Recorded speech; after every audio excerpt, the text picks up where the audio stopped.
Okay, here we are getting ready to start our PT6A. Batteries on, avionics are on, fuel boost is on. We're about to engage our starter, and we're going to keep, there we go, we got our prop to max, and we're going to start the engine. Clear, brakes are on, and here we go.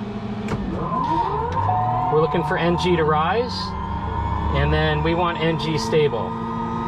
When NG is stable, we are going to introduce fuel. Here we are to the low idle. That introduces fuel to the engine. ITT is rising. We have a good start, and it comes back down. Everything is stable. Fuel flow is good. Now we're going to take our fuel boost to norm and our starter off.